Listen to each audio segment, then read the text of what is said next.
Hello, hello. Oh, I didn't need to turn anything on. Thank you.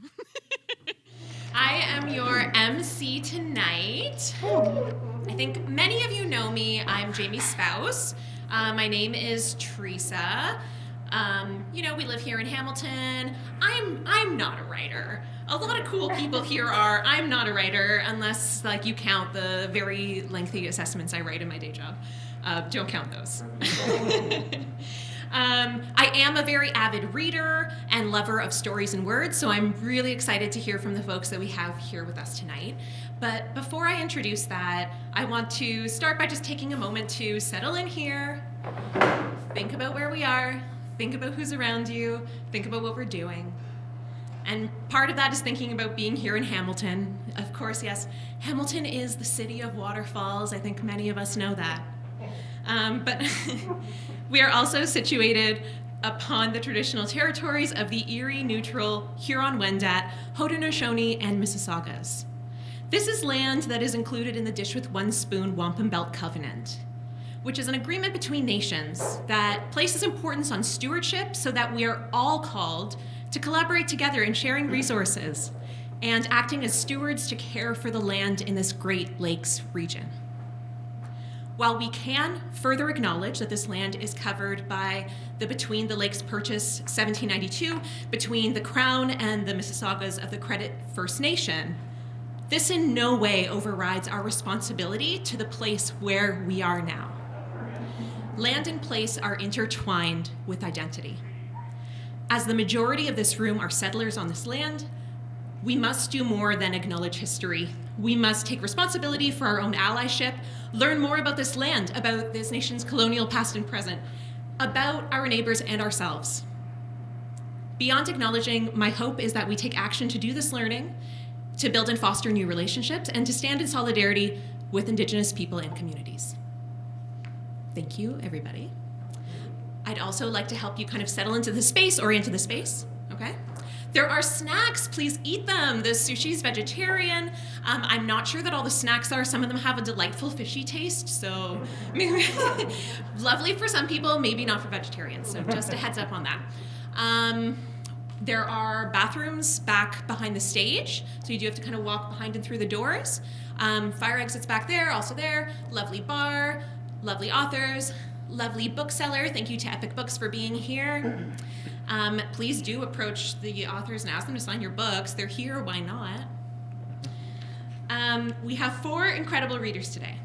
We have Kim Conklin, David Lee, John Wild Barger, and the man of the hour, Jamie Tennant, who is launching his latest creation, the novel River Diverted. I am very excited to be introducing all these incredible voices to the stage, and we are going to start the evening off with Kim Conklin. Kim is a writer, a filmmaker, a podcaster. Kim's stories, poems, and films have appeared in journals, anthologies, and film festivals. Her journalism has appeared in broadcast and print, and her communications work has received more than 15 awards, including a Clio and a New York International Film Festival award. Her microfilm, Dialectical Love, was recently selected for several film festivals located in Calgary, Montreal, Buffalo, Nigeria, and London, England. Kim's story Thursday Girls was also included in an anthology of Canadian flash fiction, This Will Only Take a Minute, published by Guernica Editions this summer. Kim will be reading from her newly released book, King of Hope. Come on up, Kim.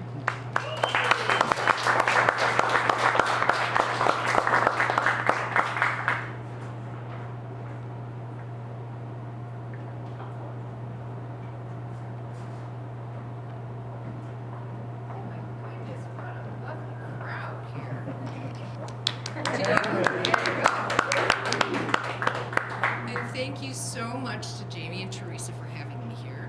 This is lovely. Yes, King of Hope, my first book. I'm the newbie on the stage here. It is a novel.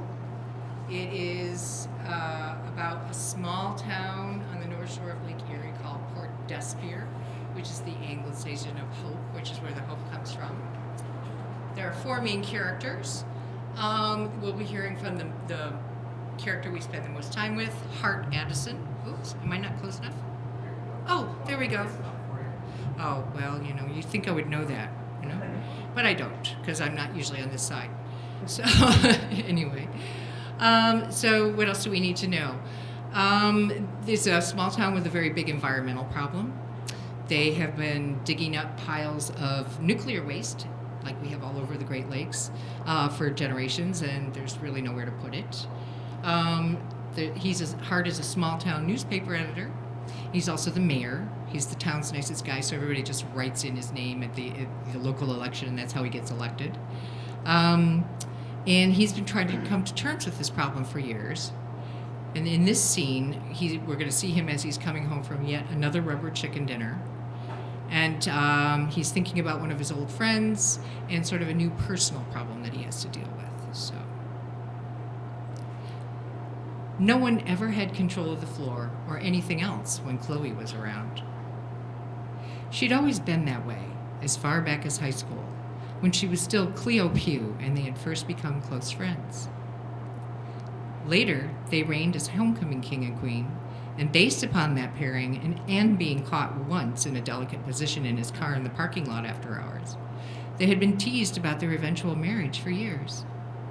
She hadn't become Chloe Morgan until after university, when she'd briefly married Bob Morgan. The union had been a messy affair, the end of which had prompted many tearful late-night surprise visits on her part and required much hand-holding on his. But that period of time was the exception. Chloe's natural gift was for good times, both making them and sharing them. He glanced at the dashboard clock. It was 10:15. By now, she'd polished off a couple of crantinis and was ordering her favorite songs from the DJ and dancing in her bare feet, not caring about the runs in her stockings, high-kicking like a Vegas showgirl and shimmying for the entertainment of the old guys. He made a left near Cliffside Beach, slowing down as he approached the harbor. When he came to the end of Hillcrest, he pulled over and stopped at the observation point. To the east of the observation area was an attractive stand of young mountain ash.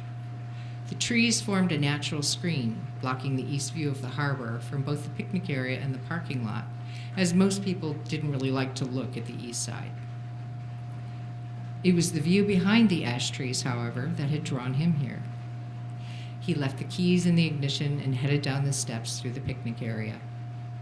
As he approached the ash grove, the moon disappeared, and he picked his way through the empty beer cans and brown, bare underbrush in the dark until the scene he came for, a sight he never dared to discuss with anyone, began to appear through the trees.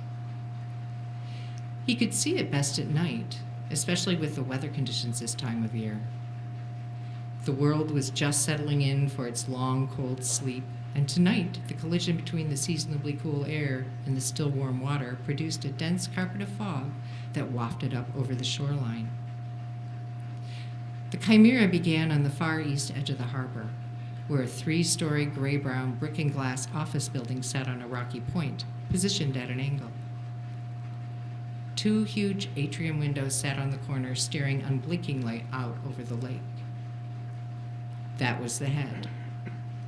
From there, if you followed the narrow strip of smooth, government-maintained asphalt lined with streetlights as it wound along the heavily wooded bank, you came to a group of storehouses. These buildings gradually spread out and increased in size, giving shape to a serpentine upper body.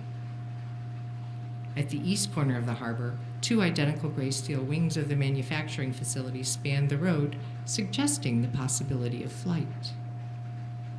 The last and bulkiest building on the road, the warehouse, was the Swollen Belly. Its bay doors opened onto the dock where the trucks and freighters came to fill their empty trailers and holds with freshly painted metal cylinders, the perfectly symmetrical industrial spawn that they would carry around the world and cast on the soil of friendly countries. Finally, the road continued a few hundred yards to a gated fence that ran down to the shore, tapering off in the shape of a small appendage. The compound encircled just over half of the harbor, giving the impression that the reptilian creature was poised to bend back and chew on its own tail. That was what had drawn him here the past few weeks, ever since he had first seen the monster in Flash, the beginning of a series of bizarre, frightening waking dreams. As he looked down on it now, the ever-pregnant plant seemed merely restless, lying under the trees, breathing and birthing, exhaling invisible, flesh-raising particles into the air, the earth, and the water. Fire in the water. Water that burns. In olden times, that would have been seen as a fearsome power, black magic. Now it was explained away with multisyllabic technical terms that inspired mostly indifference. Looking down at the smoking, spewing figment of his imagination, he reminded himself that this was something he didn't want to admit to anyone ever. This sight, whatever it was a much bigger deal than simply liking an underrated season. Lately, he'd been seeing lots of things that weren't there, things that he knew weren't real even as he was looking at them, but that appeared and sounded so real, so trustworthy, that he felt he'd stepped into a parallel universe. This picture of the plant as a living creature was still the strongest, but others were mounting in number. He didn't even know what to call them, these scenes. All of the usual words had far too religious an overtone, and he certainly didn't know what to make of them. He sat down on a large flat rock at the edge of the ash grove, trying to come to terms with this revelation. Why did it appear to him? Was he the only one who saw it? The plant had been here twice his lifespan, an inveterate part of the community. What, at this late date, could he possibly do about it? He stayed there for an hour, maybe more, in a near trance, waiting for a sign. And I think I'll stop there. Thank you. That was lovely. Thank you, Kim. Yeah. So next up, we have David Lee. David is the author of Mythical Man, which was shortlisted for the 2021 Relit Poetry Award, and of Dream of Me as Water, both published under the Anne Struther Books imprint at Palimpsest Press. He is also a co-editor of Queer Little Nightmares, an anthology of monstrous fiction and poetry, which came out of Arsenal Pulp Press earlier this month, and I have to add, that sounds delightful. David will be reading from his most recent collection, Dream of Me as Water. Please come up, David.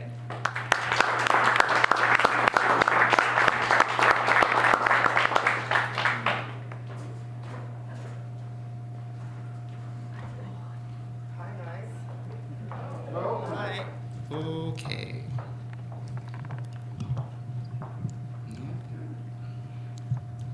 Okay, is that okay? Okay, cool. Thank you for having me. My first time in Hamilton. I'm from BC. Thank you. I'll read some poems from Dream of Me as Water. I'm loving the elemental vibe of tonight. Very, very on theme. I heard there was a risk of thunderstorm tonight. Did you guys get that? Sound of water. Yeah. I love that. That's very, very setting the mood. I'll start off with a poem called Autobiography as a Thunderstorm. Listen to how quiet I am after admitting that I'm afraid of thunderstorms. It's hard to discern hail from the rain, smacking the window while I lie in bed thinking of my mom mentioning that my fear of rain came from a past life where I died as a soldier fighting during a storm, unable to tell the difference between bullets and hail hitting metal as I lost blood. I can't fall asleep, so I head to the couch, debating if listening to Thunder by Imagine Dragons is too on the nose for tonight. I recall telling you that I love windstorms, but only during the daytime, and imagine dragons responsible for them when they take flight, creating gusts to remind us that they still exist. I'm glad you indulge my theory, and yes, a vast imagination is one thing I'm glad flows in my family. A boom is struck, brightening my living room with a flash. The window sounds close to shattering. Wind howls and hail moves bullet-like against the glass. Memory may not be generous for a second time if I carry too much of myself into the next life. There are 3 poems in this book, each called Dream, Dream of Me, and Dream of Me as Water, titling the 3 sections. This one is Dream. Inside the dream, a boy throws himself into an ocean. Inside the dream, water bleeds into his body's hollows. Inside the dream, bioluminescence lights the ocean floor. Inside the dream, the boy swims the ocean inside himself. Inside the dream, songs are half human, half serpent. Inside the dream, the boy who threw himself into the ocean wakes.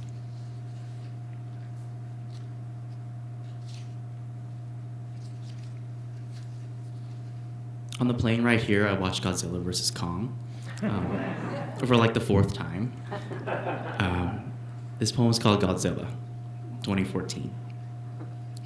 Brings a tsunami as he swims, shark-like, shaking theater walls with a roar that takes me back to childhood, mimicking the king of the monsters when he stomped King Ghidorah's 3 golden necks. Now, he rises from the water, crashing through Golden Gate Bridge, missiles exploding, fire engulfing gills that were redesigned to have his existence be more logical in our universe, to help him breathe underwater. Godzilla, form altered when nobody had to change you. You would have always been understood, even when the nuances of how you exist were your own.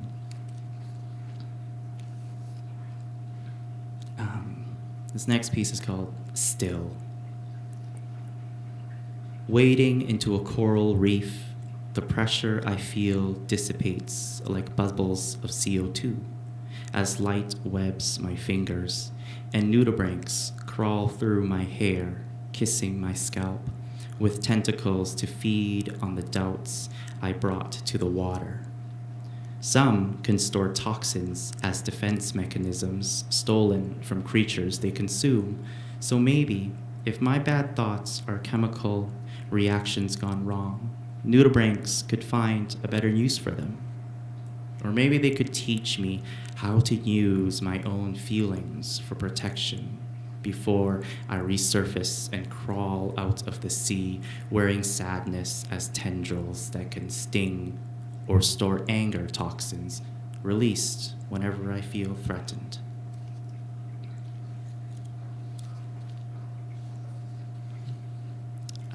Ask and answer. He asks when the octopus lost its shell, and it twirls the end of an arm pointing back to the Mesozoic marine revolution. He asks when it would be okay for him to lose his carapace, but the octopus doesn't move, waiting to feel safe. He asks why the octopus lost its shell and it melts into a glass bottle to try and evade questioning. He asks why he needs to learn to be softer, so the octopus emerges to embrace him. He asks how the octopus lost its shell, begging to learn, and its skin flushes from mottled brown to yellow and orange. He asks how he can lose the ability to be so hard on himself, and the octopus wipes away his tears with the tips of its arms. This next one's called Eels. I get out of bed and cough eels into the bathroom sink. Baby eels squirm out of bloodshot eyes. I see eels when showering writhing into water that falls off my body. Eels are caught in the cotton while I towel off. Eels are stirred into tea. I sip and my tongue is an eel. Eels squirm down my throat where they become words. I keep smashing eels into the keyboard to get them out of my mind, but I still feel them eeling through the grooves of my brain like yesterday, because yesterday was an eel, and my dream a moray biting my hand and pulling me into its second set of eely jaws. And that's what happens when you have an image in your mind and you don't know how to write a poem about it.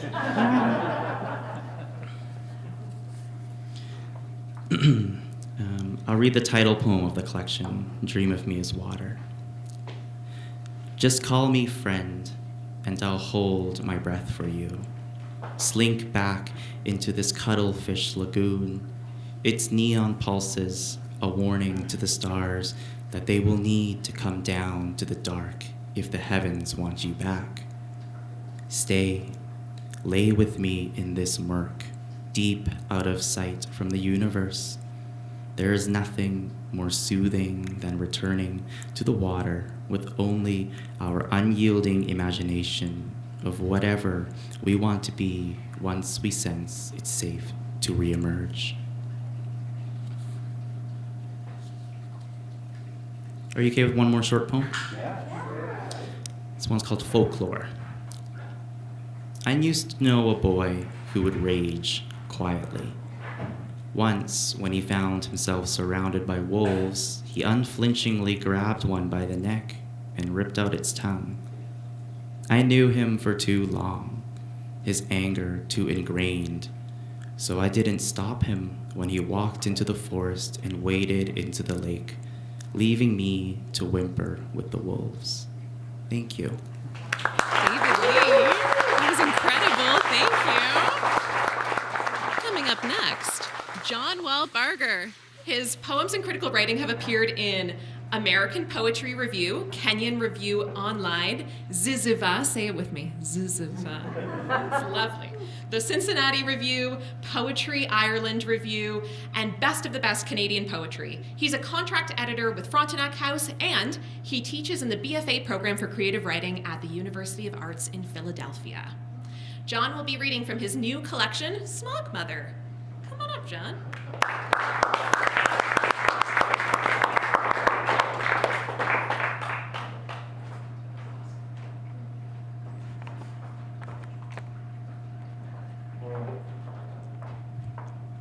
Hi, folks. Can you hear me okay? Yep. Yeah. Can I just say that we're all here for Jamie, and I've spent the last 2 nights with in the house of Jamie and Teresa, just kind of glowing in the coolness of them, having all sorts of conversations, and I feel like I'm permeating that energy right now. So thank you to both of them for one thing. Yeah. Woo! And also. One of the things that's joining us 4 readers tonight is Palimpsest Press. So can I just, so Amy Parent-Dunn and Jim Johnstone are the main folks. Can we give like a little round of applause for those folks? Yeah. They're kind of like haunting the room tonight. And a few of us are reading tomorrow at Another Story in Toronto. So I'm gonna read 3 kind of bite-sized poems. This is gonna be quick. And I'll just say real quick, the concept of my book, Smog Mother, is that I was born in New York City, but I grew up in Halifax, Nova Scotia. And then I moved away from Halifax about 12 years ago, and I lived in Hong Kong, and I lived in India for about 6 years. So these are kind of the poems that came out of that time. I live in Philadelphia now. So I kind of feel divided between these places. And some of the poems in this book are kind of like immersive, and it's kind of like a more of a reverie, but what I'm going to read you are 3 moments. And the first one is called Woman on a Hong Kong Bus at Night. So that should just kind of place you in the context. And let me just say real quick, like, you know that feeling when you're traveling and you become a little bit more twinkly-eyed, you become a little more open, yeah? Or I do. And then you end up having little connections with people that are unexpected. So all 3 of the poems I'm going to read are kind of connected to that. So the first one, Woman on a Hong Kong Bus at Night, scowls when I sit next to her. Before I read 2 lines of my book, she nods off, leans on my arm, head on my shoulder. Through my shirt, I feel teeth grinding, lips forming ghosts of words, a trickle of drool on my hand. Oh, such things reach inside a man. Any wetness on the skin, and we long for the first shores. My wife, who I love, is in the seat behind me, and the woman shifts and moans as if unfastening her nudity. I wish this were a different world, one where we could lean on a stranger without shame. This life is torture, torquere, twisting the child out of the adult. The bus jolts, she wakes, retreats. Out the window, glass towers, banks. On my skin, her warmth.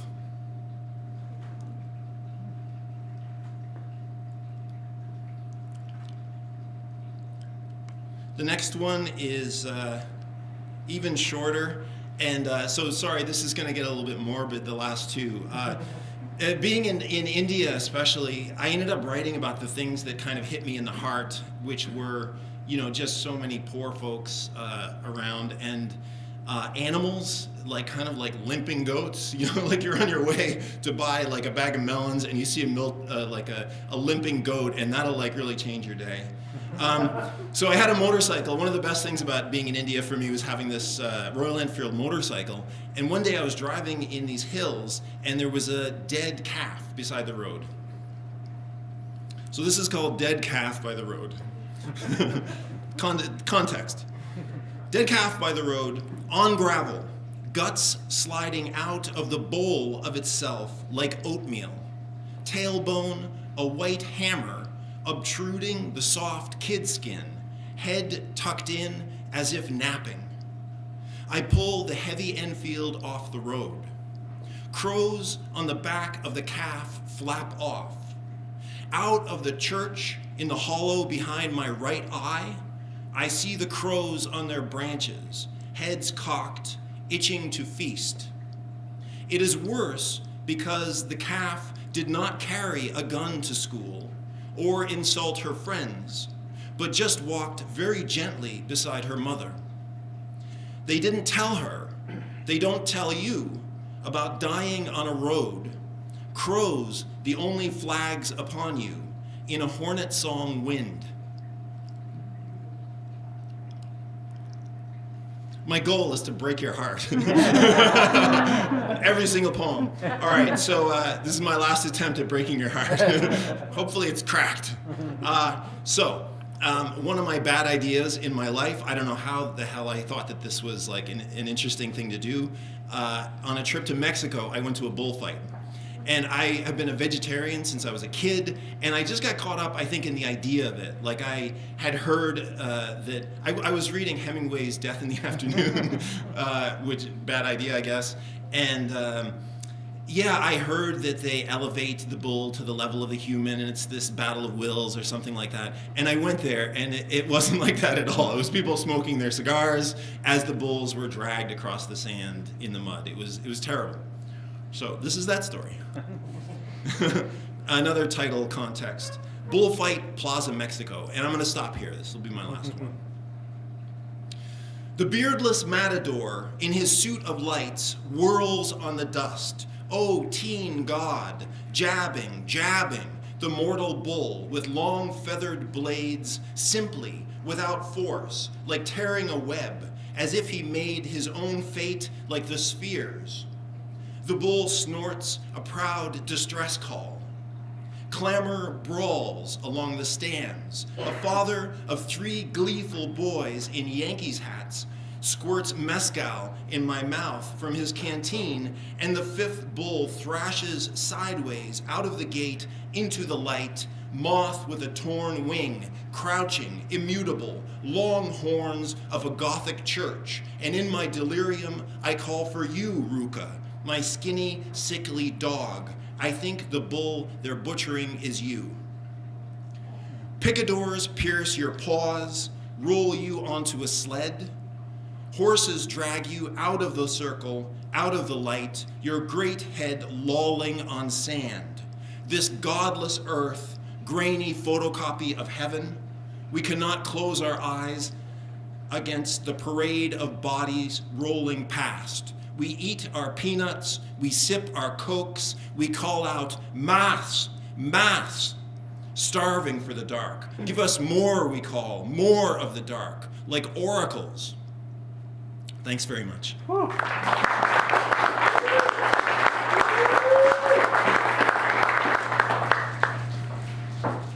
I feel gutted. Gotta shake that one off, John. Jeez. I'm just teasing. That was great. Thank you, John. Okay. Jamie Tennant coming up. Hello. Are you ready? Uh-huh. Jamie Tennant. Okay, I could get sappy here, but then I'll just get lost in sentimentality. So beyond being an incredible partner and an inspiring human, which is really enough, right? He's also a writer, an author, a broadcaster based here in Hamilton. He's covered music, pop culture, both locally and nationally and internationally, James. You need to add that to your bio. His debut novel, The Captain of Canoe Hill, was released in 2016. Jamie hosts the weekly books and literature podcast, Get Lit. It's very fun. Check it out. His very anticipated new novel, River Diverted, has just come out in October, and I am so excited to hear Jamie read from this new creation. So let's welcome him up here, Jamie Tennant.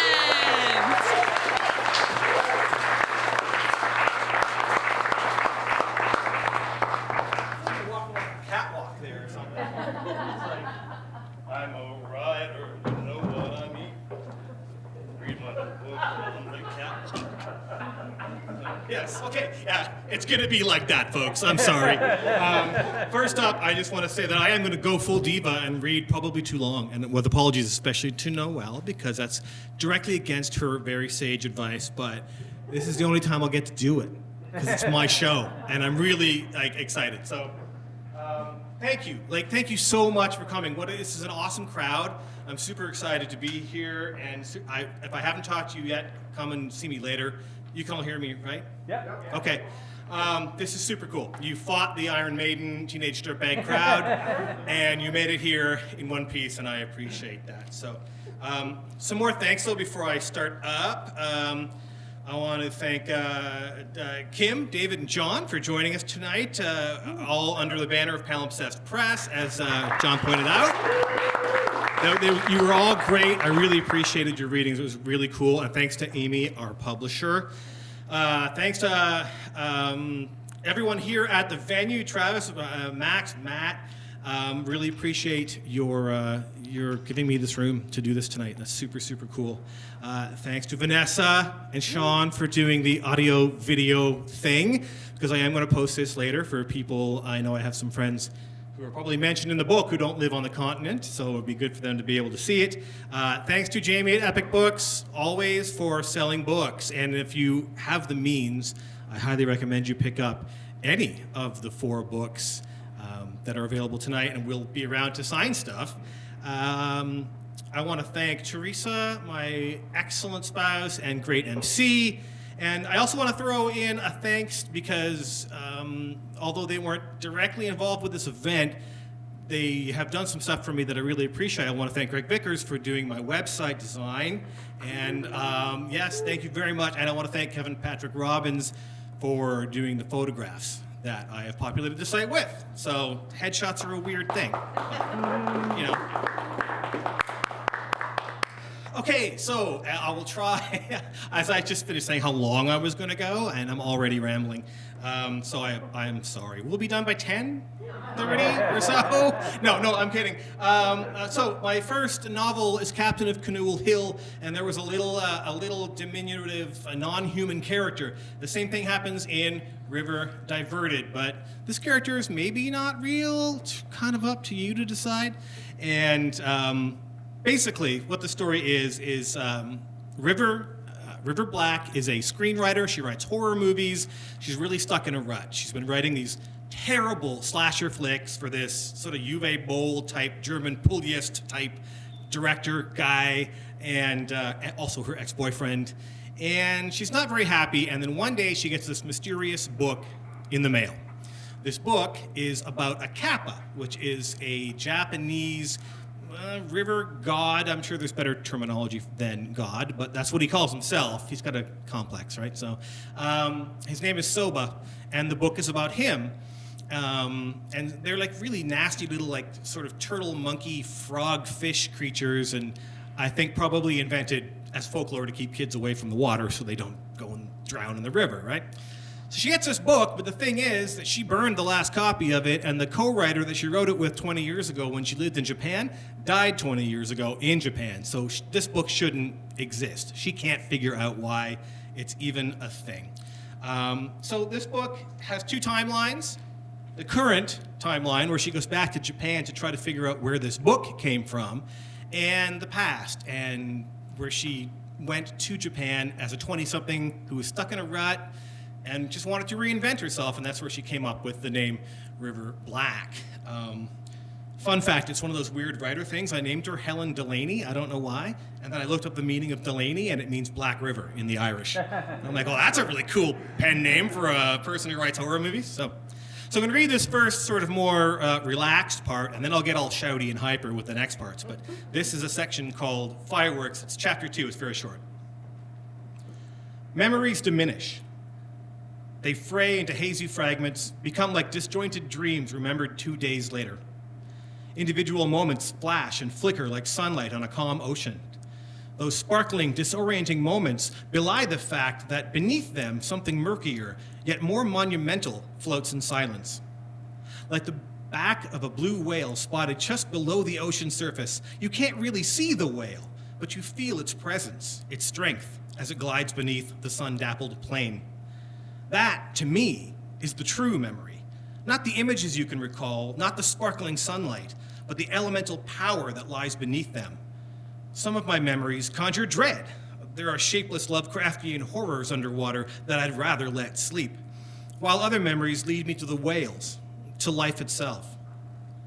Memory diminishes. My aging brain displays some memories as though shot on grainy film stock. Even faded and cracked, they are powerful. A cluster of friendly faces at the bottom of an escalator, the smell of cigarettes and filthy shag carpeting, the sequence from Beanzaroo Weekend when we drank Jim Beam in apartment 301, glass doors open to the mad chorus of crickets in the hills behind us, a rich, humid mountain breeze.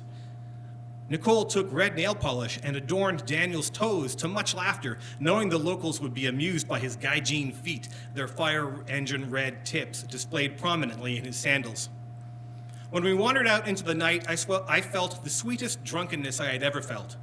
We wandered up to a parking lot and sat on the pavement, Toby's head in my lap as we watched fireworks crackle and spark for what seemed like hours across the night sky. And threaded through these memories, the delightful thought that rose out of the laughter and intoxication, the thought, this is how river begins. Bliss, potential, the future a blank page, and my mind conjuring the words to fill it. That bliss is the true memory beneath the images. It is the happiest memory I have. So that's the serious stuff in chapter 2. So then I'm going to read more upbeat, shouty bits, just because it's more fun. I'm threatening you with length, so I might as well try to give you something animated. So I told you it's set on 2 timelines, right? And I explained that River's in a rut. She's not very happy. So she's kind of like not too upset about having to go to Japan for a funeral, even though it's for a funeral, and she decides to try to figure out the origin of the book. She's not super happy while she's there, though. It's weird to her to go back to this place she used to live, and she starts hallucinating, seeing Soba, the kappa from the book that I mentioned earlier. And they see each other. He appears, or it appears, because I've never given it, I always describe it as it. It appears to her all the time, usually when she's alone. And this one night she's alone, and the movies that she wrote for Everard Frederick, is the German fellow's name, are being run in a marathon on Japanese TV. The movie's called Pinned, pinned 1, 2, and 3, and she's been struggling to write pinned 4, and she's super. I think she actually writes like 17 pages of all work and no play makes Jack a dull boy, and sends it to the director, and he writes back, "You're not funny." So, anyway, it's 4 a.m. and Everard Frederick is on television. It's your standard Japanese television stage set. Vertical banners of kanji on a bright blue background. Dozens of flower arrangements positioned on stands behind a table of women who cover their mouths when they giggle. They're giggling now as Evie, seated at another table with 2 blue-suited men, shovels a pile of ramen noodles into his mouth with chopsticks held awkwardly in one ham-hock fist. You can see his crimson skin fighting for visibility through the pancake makeup. The missing incisor completes his look, that of a third-tier German-American boxer at the end of his career, a scrappy bruiser with a hot temper. What you don't know is that that's the look he's going for. When he's not on television, he wears a partial denture. In fact, he can be a little bit prissy about the shine of his shoes or the crispness of his shirts. Now, that's not normally something to make fun of, but I mention it because it would make him so angry if people knew. Almost as angry as when I call him Evie. The channel guide promises it's the beginning of an Everard Frederick late-night movie marathon. Everard, stupid Frederick. The existence of his career is a triumph of stubborn amateur's enthusiasm over anything resembling skill. Poor lighting, wooden acting, laughable effects, and yes, grim and dismal scripts. Before Pinned, I touched up his screenplays about alien lesbian zombies and murderous satanic cycle cults.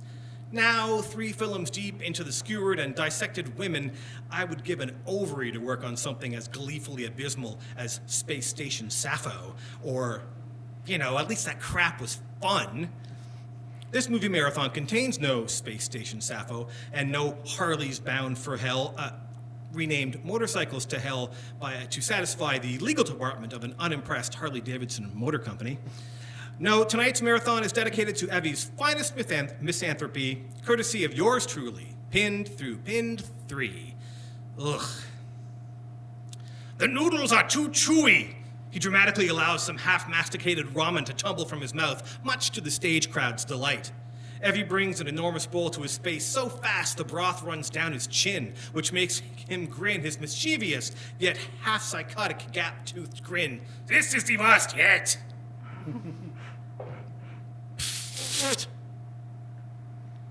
The creature, the Kappa, stands beside the bed, one hip resting against the wall, as if it had come into the room and become unexpectedly interested in the television programming. There is a glistening sheen of water on its murky skin. It looks like a demonic tortoise, yet it's standing there casually, like it's my sister asking me what I'm watching on Netflix, distractedly tracing the water-filled hole in its head with 2 fingers, the way I might twirl my hair around my pinky.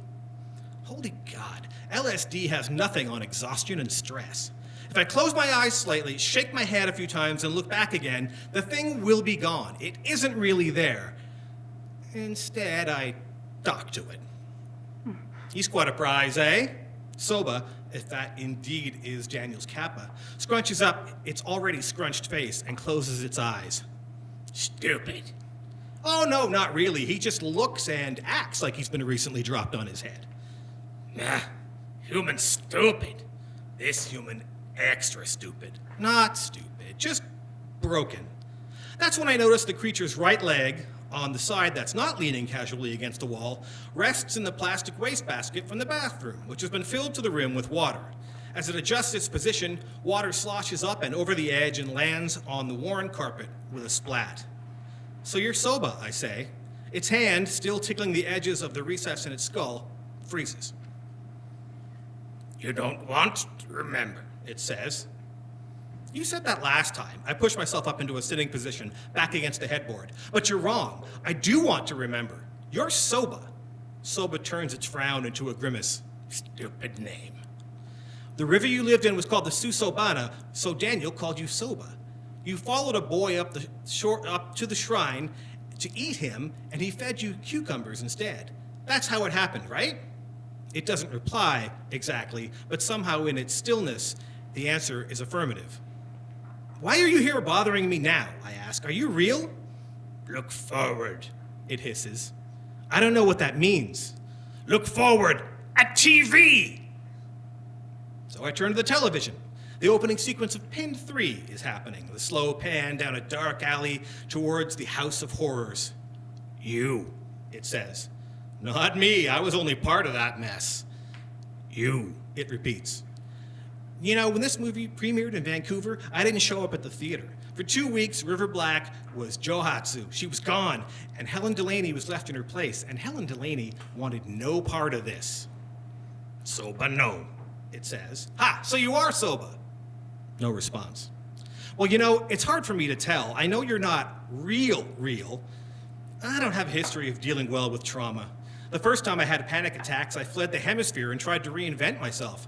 The next time, I spent 2 weeks hiding in my apartment weeping, having nightmares about Evie. That's the stupid human on the screen there, the one who looks like he walked onto a highway and tried to kiss the grill of a moving Greyhound bus. Once I dreamed that he rolled up a copy of Pin 3's script and drove it through my sternum. It's a little on the nose, but that's my subconscious for you.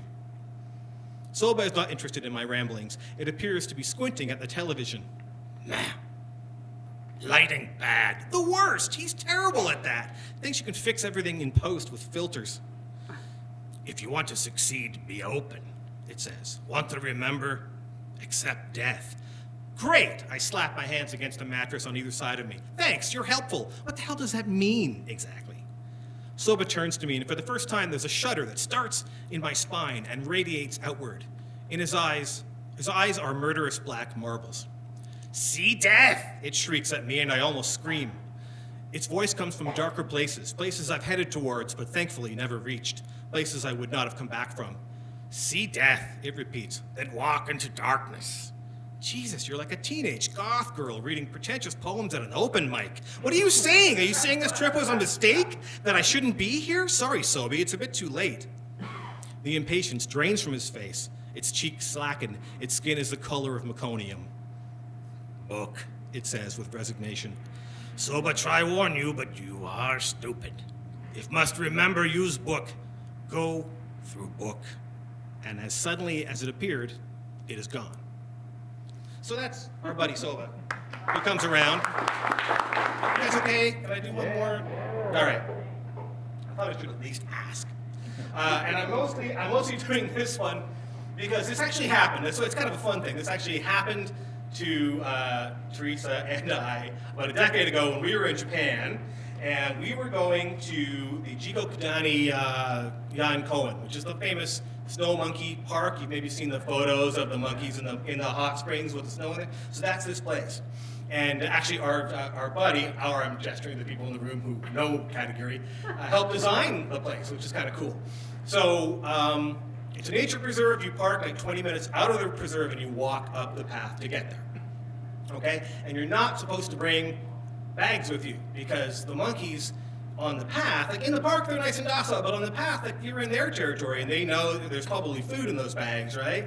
So let's switch it over now to the characters here. It's River, her ex-boyfriend Toby, who's a very important character, and Masa, who is based on a combination of my Japanese friends. Masa's got a bag full of potato chips and yogurts and stuff like that.